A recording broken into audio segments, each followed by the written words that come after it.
Many of us have fond memories of the summers spent at the good old Kiwi Batch. Smells from the barbie, the sound of the ocean, the sun, swimming and fishing. The humble batch has hosted many generations of families throughout the long summer days. While the New Zealand holiday home holds a special place in our hearts, time has left them weathered. Expanding families meant odd building additions, garages converted to sleepouts, and all too often they were cheaply built by the owner or the local handyman. In this series, we'll be working on this 1970s seaside batch. Like many homes of the era, this batch is a patchwork of mismatched wallpapers, faded carpet, and dated furniture. The current owners have since added a deck and installed bifold doors to welcome the view. But the batch is still left unfinished, and it's in desperate need of some fresh ideas. And that's where we come in. Oh, okay, not so clever at that. But I'm no expert in DIY. So we've called along some creative locals and an expert builder who jumped at the chance to work at the beach. G'day, I'm Coxie. When the waves are flat and the fish aren't biting, I'm going to show you some projects that'll add value to your property. It's so simple you can probably do them yourself. Nice to see you back, Coxie. Thanks. Hi, I'm Amy. I'm going to show you how to create a really beautiful living space with just a little bit of creativity. Oh! Let's go.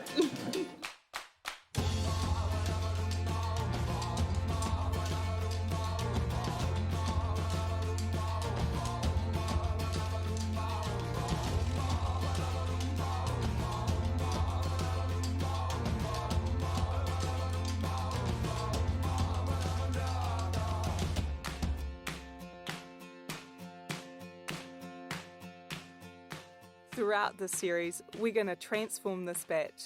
You'll see how easy and affordable ply is to work with. We'll show you how to bake your own dining booth, how to build an entertainment unit, and how to create a relaxing daybed. We're going to look at an easy way to resolve kitchen storage issues, while also learning some great tips on flooring. Some old furniture gets revamped, and you'll be excited to see what can be made from the humble pallet. Driftwood gets used in various ways. Coxie builds a pergola to capture the view, and shows us how simple it is to build your own barbecue area. And soon you could be making wood-fire pizzas with your very own clay pizza oven. And our local chef Steve shares from his 24 years in France some delicious, mouth-watering recipes that are so simple, anyone can make them. Oh la la. This week we make a plan of attack to landscape the old backyard.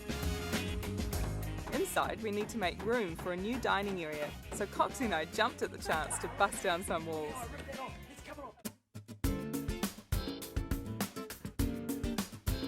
It can be overwhelming when you first come to renovate an old house, and hard to know where to begin.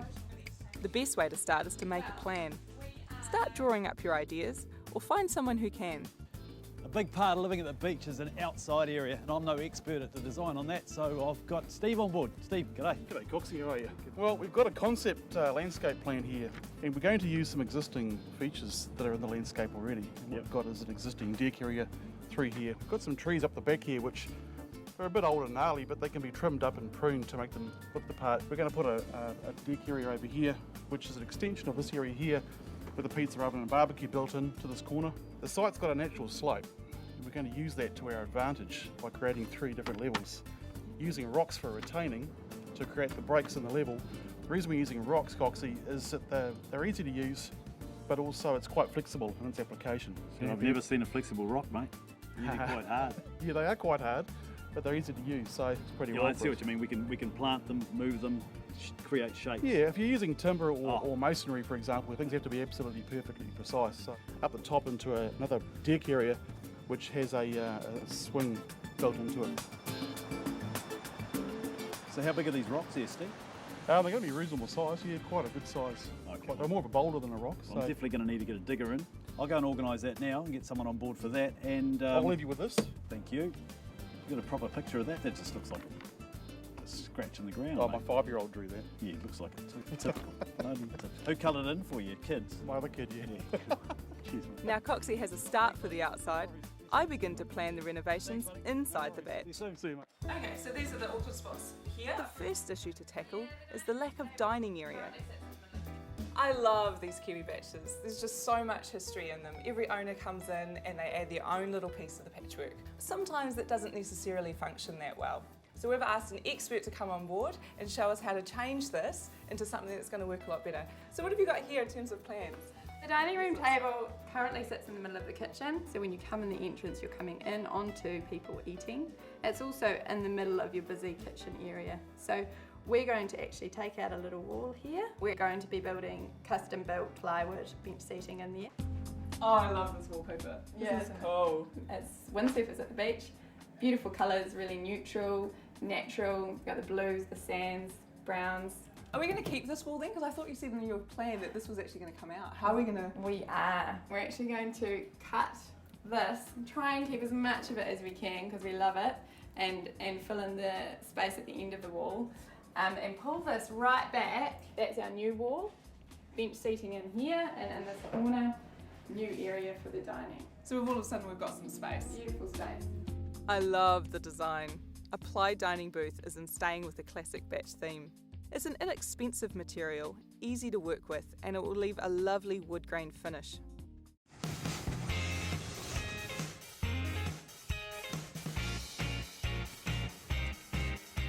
When you come to landscaping, remember to lay out the basic shape of your design. Our driver from JMC, Jace, was pretty handy on the digger.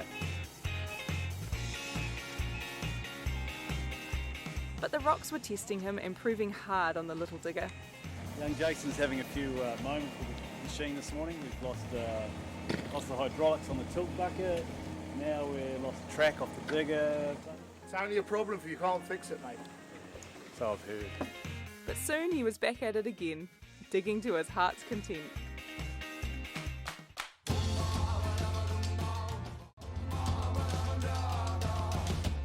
I just got Coxie in from outside to help me with this next project. Alright, how do I help you start? Pull those shelves out of there. Alright, so these nails. Right, you're stuck in there now. I'll bust my way out. Go, Amy, go! Oh, look at that! Alright! Now we're getting somewhere. Right, this piece of timber here, we're going to rip it off with a hammer. Wow, look at that. Look how I ripped that off. It's coming off beautifully. Luckily, Steve Irwin stopped in time to preserve our vintage wallpaper.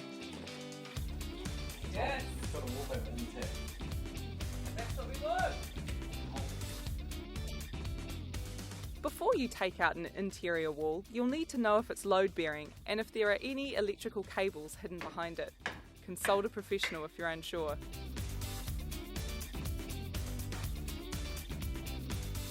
With Coxie underway on the dining booth, it's time to work on the table and chairs.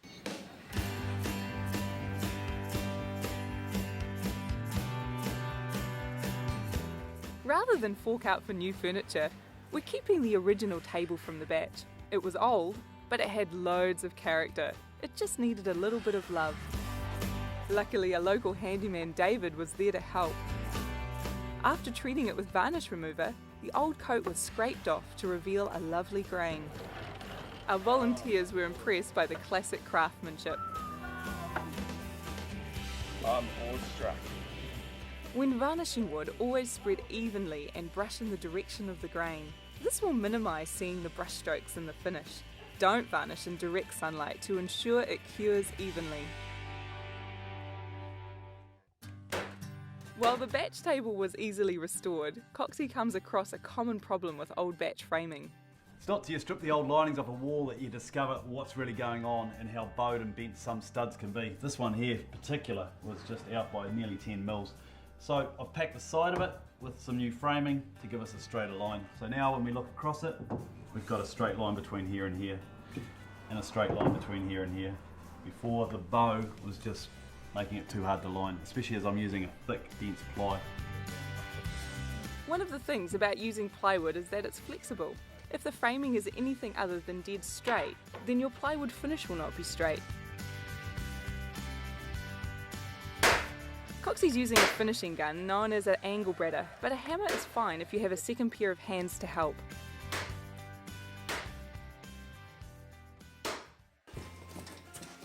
Amy's got a penchant for this wallpaper and she will not have it not put up again. So I've kept it from pulling off the wall. Still stuck to the backing board, which is just bison board. I'm going to get that, and amazingly enough, I've got the pattern to match up with the old pattern. Still though, I have to install a bit of insulation in between the exterior wall and this new lining. We'll glue down the bulk of the sheet to the frame and only nail around the edges, as too many nails can spoil the clean wood finish.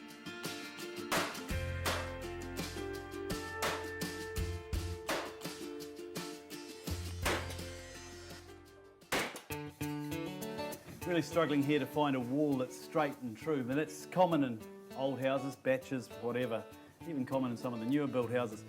So it's about finding a happy medium. So I've squared up to the back wall, I've got a better line on that wall, it comes along here and it starts shaping away, so I'll have to live with this little gap here. But now I can plumb up from the side of here and get a line for my framing. Because we know the top sheet of the plywood is square, we use this as our reference to frame the base of the seat. Before he got a chance to finish the framing, Steve, our resident local chef, roped him in to help cook lunch. I think about 5 bolts in it, and it's got the flavour of coffee and chocolate. Bonjour, kia ora. I'm going to show you a recipe. Paupiette de poulet. Coxie. First time he's washed his hands in a month. Well, that's good. I want you to slice it. I want basically strips. I want it thin. Just flatten it. That's beautiful. Look at that.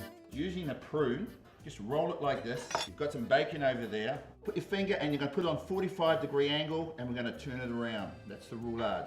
Et voilà.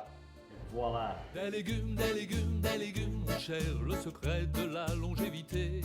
So I want you to crack open the bottle. Whoa. C'est une priorité.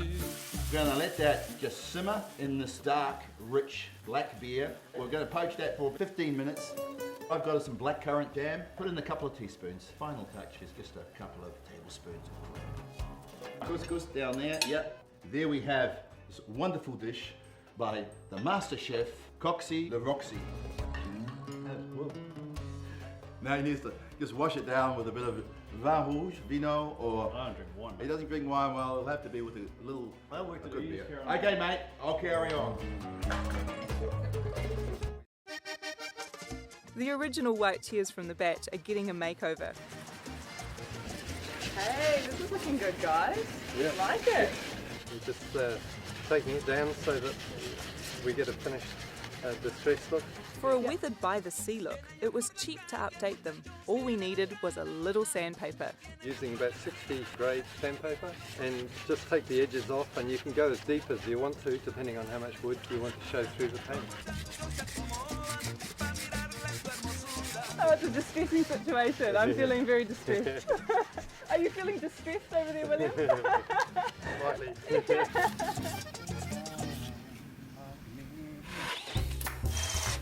Amy's asked for some cubby holes underneath the booth seat. Now the way to do that is to mark out a square and then work in where you're going to drill the holes. So I come in here and I pencil mark a line along there. Now my hole saw is 82 millimeters, so I want a 41 millimeter from the edge mark for the center of my hole saw. As the hole saw has a big bit in it, it pays to just put a little pilot drill bit in. This is a 3 millimeter drill bit. Being a tradie, I've got the right tool for this job, which is a Festool rail saw. It'll run a beautiful cut along there and cut that out. You could use a jigsaw, set up a guide and run along the side of it, or a circular saw, set up a guide and run along the side of it.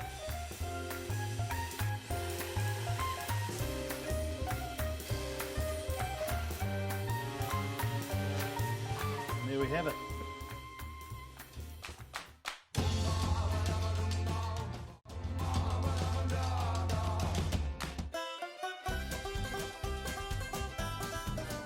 All right.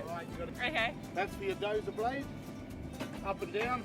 So this is like in a game, like Jake. Just like a game. Okay. Yeah. So this is you good. pull back on this, pulls Yep. the dipper in, pull back on that. That's the main boom, and then left so this one- and right slew. So you pull back on that one first, and lift your main boom up. Oh yeah. Push out on that one, the dipper will go away. Nice. About that much. Yeah, perfect.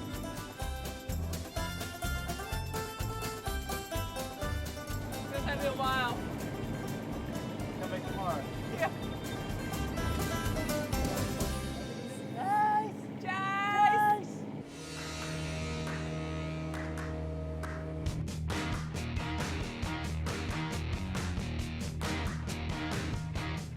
This size digger doesn't require a license to operate, but if you're not comfortable learning on the job, we recommend finding someone with a bit of experience or hiring one that comes with a driver. Boulders can be purchased from your local quarry or landscape supplier. Most places will charge by the rock and delivery will be included in the cost. We bought ours from J-Swaps based in Matamata. Ply is easy to work with and you can achieve some clever ideas if you feel like getting creative. The seating will have a curve on both ends which calls for a few tricks.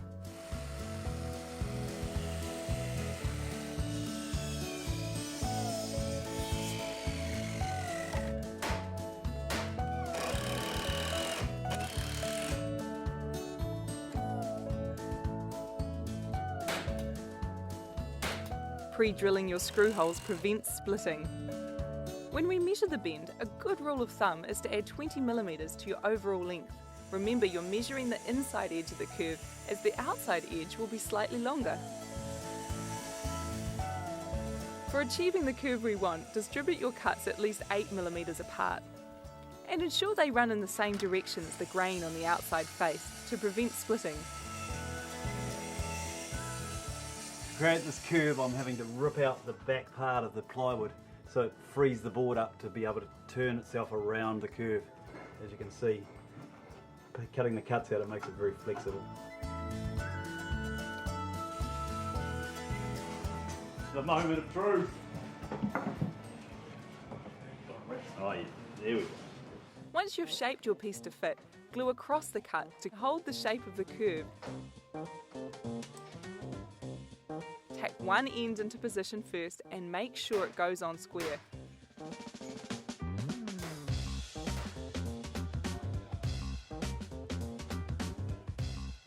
We'll give the glue 24 hours to cure properly. Curves aren't that complicated when you know how. Using the seat base as a template, simply cut to shape and add 10mm overhang. Like slicing a cake. Rather than buying new foam, the ladies bought an old foam mattress for $20 from the local op shop. Stick some material on them and bring them on back. Okay. For a tidy finish, we paint the interior of the storage space black. And now for sanding. We start with 100 grit paper to remove any frayed edges left by the saw. Because we want a smooth finish, we then sanded with a finer grain to prepare the surface for varnish. As the alcove won't be getting direct sunlight, we're using a Resene Urethane clear coat. We want to use the light, warm timber of the pine to brighten up the area. Use a quality brush, preferably a new one, and apply along the grain evenly. I think I can safely say we're done. All we need now is the seat cushion covers. I'm sending Coxie to check on the progress. The easy peasy way, as we all know, would be just to fold it over just to like fold this, it over like this, and seam down the back. Yeah, and put a zip down there or whatever you want No, to we do. don't want a zip. Just put a seam down the back. Put it in tight, but it's that rounded curve. I think the curved cushions are going to take a lot longer than But expected. you said you wanted a strip around Well, it's the there. only way you can get around a curve. No, well, we can dart it. Oh, I thought we were going down the pub and have a game of darts. I thought, To me, the only solution, I mean, if I was making this Is to out put a strip. out of timber, I'd have to Put a make a strip there. and Yeah, just me a too. strip. Yeah, but, That's you, what I but your thought too. timber, you can't put darts in your timber. but you're not going No, to you Can't don't throw them need hard darts. You don't need darts when you're doing a strip round here, okay? You don't need darts. You won't notice it because look, it's got all these oddities on it anyway. Yeah, but we We're all Yeah, over. but you don't- We're too freaked out. We're doing it. Let's just cut it. Let's just do it. Where do you want to cut it? Where do you want it? Bickering old bunch of biddies.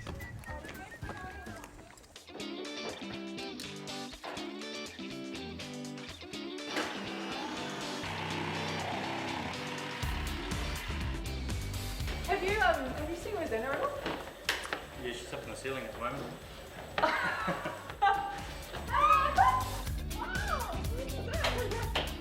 Rosanna's hanging driftwood light had been wired up by a local electrician, Daniel, from Fitz Electrical. I didn't know electricians could be so creative. constructed it by cutting down the middle, drilling out the holes through the back, and inserting the LED mountings. If you're using wood for the casing, go with LED lights as the heat output is minimal, and make sure your wiring is insulated inside the unit. Be sure to get an electrician to install it.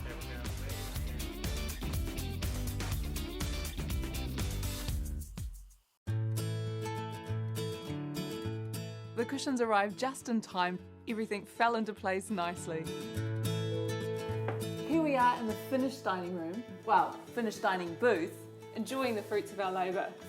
Yeah, it was a big tackle on this one because we had an old cupboard to pull out, we've had to drop pelmets, make it up as we went along. The dangerous curves, these were, oh my gosh, how much drama did these curves cause? The biggest challenge though for me in this was actually getting that wallpaper off there in one piece, including the backing board, and then transferring it to there because that wasn't there before. That's amazing. We didn't buy a new table, we didn't buy new chairs, we just worked with what we had. That's right. A little bit of creativity, and here we are. Because these were painted white, you just sanded them back. Yeah. Made them more rustic. That worn effect. Look, you can keep working away at the paint now while you're just sitting there, it's fine. Yeah. Don't worry about the children messing it up, it's just perfect. And there's storage underneath. Yes, that was a clever function. Yeah. And this was a touch of genius, Zan, I have to say. Yeah, I love that. That really sets off this whole area. The driftwood. Yeah. It does, it looks great. Dining rooms are most commonly put in the middle of a room. Like, this is my dining room, but to create a booth, push it into the corner, creates a lot more space. And it actually leaves room for more furniture, more storage. I just kind of like am a sit at the dining room table sort of person. Same. And it becomes that, like big lounges, yeah, maybe for watching telly and stuff like that, or just chilling out reading a book. But when family and friends come around, it's cool to sit around the dining room table. It is. It is very cool. Right, cheers. All right, well done, guys. Yeah.